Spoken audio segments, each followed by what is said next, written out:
लोकसभेच्या बाबतीत मनसे काय भूमिका घेणारे राजसाहेब स्पष्ट करतीलच, परंतु विधानसभेच्या बाबतीत आमचे जे पूर्वीपासून जेव्हापासून राजसाहेबांनी महाराष्ट्र नवनिर्माण सेना हा पक्ष स्थापन केला तेव्हापासून एकनिष्ठ असलेले सन्माननीय मकरंद भाऊ पाटील, साईनाथ भाऊ डोंबरे असतील, त्यानंतर एकनाथजी शिंदे साहेब असतील, ही सर्व मंडळी त्यांच्याबरोबर आम्ही सर्वांनी प्राणपणाने मनसे पक्ष वाढवण्यासाठी तालुका असेल इतर ठिकाणी प्रयत्न केलेले आहेत आणि त्या माध्यमातून मनसे पक्ष हा तालुक्यामध्ये मोठ्या प्रमाणावर वाढला देखील आणि या विधानसभेच्या निवडणुकीमध्ये आमचे मनसेचे एकनिष्ठ असे कार्यकर्ते सन्माननीय एकनाथजी शिंदे यांना उमेदवारी द्यावी यासाठी आम्ही थोड्याच दिवसात राजसाहेब ठाकरे यांच्याकडे जाणार आहोत आणि मनसेचे एकनाथ शिंदे यांना तिकीट मिळवून देऊन त्यांना जुन्नर तालुक्याचा आमदार आम्ही सर्व मनसेचे एकनिष्ठ कार्यकर्ते सर्वजण मिळून त्यांना आमदार करणार आहोत. महाराष्ट्रामधील मनसेचे एकमेव आमदार शरददादा सोनवणे जे जुन्नरमधले आहेत ते अजूनही मनसैनिक आहेत.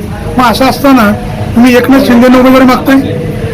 एकनाथ शिंदे पूर्वीपासून मनसेचं काम करत आहे.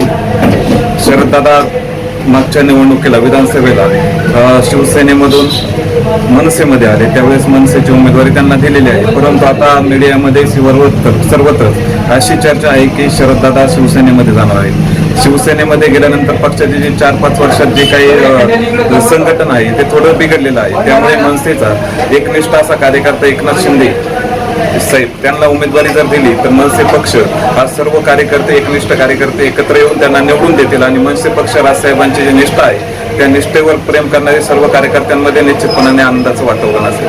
आमदार शरद सोनवणे जर मनसेमध्येच राहिले तर मग एकनाथ शिंदेच्या उमेदवारी मागण्याचं काय? आम्ही उमेदवारी मागताना राजसाहेबांकडे उमेदवारी मागणार आहोत.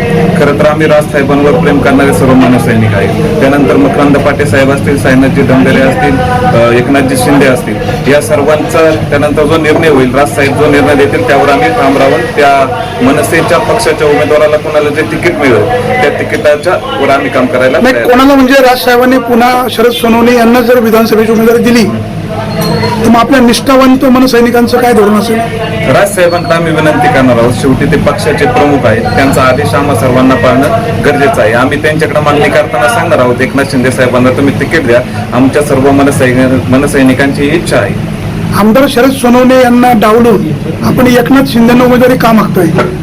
सर्व मनसैनिकांची आमची मिटिंग झाली, त्या मिटिंगमध्ये सर्व मनसैनिकांचं असं म्हणणं आलं की मनसे पक्ष जर वाढवायचा असेल तर एकनिष्ठ मनसैनिकाला तिकीट भेटलं पाहिजे, ज्याचं राजसाहेबांवर प्रेम आहे, निष्ठा आहे, त्या सर्व मनसैनिकांनी एकत्र येऊन काम करायचं जर असेल तर मनसैनिक जे एकनिष्ठ आहेत त्यांनाच तिकीट मिळावं अशी सर्वांची इच्छा असल्यामुळे आम्ही एकनाथजी शिंदे आणि त्यांनी देखील सांगितलेलं आहे मला मनसेची उमेदवारी मिळावी म्हणून आम्ही सर्वजण त्यांच्या पाठीशी उभे राहतो.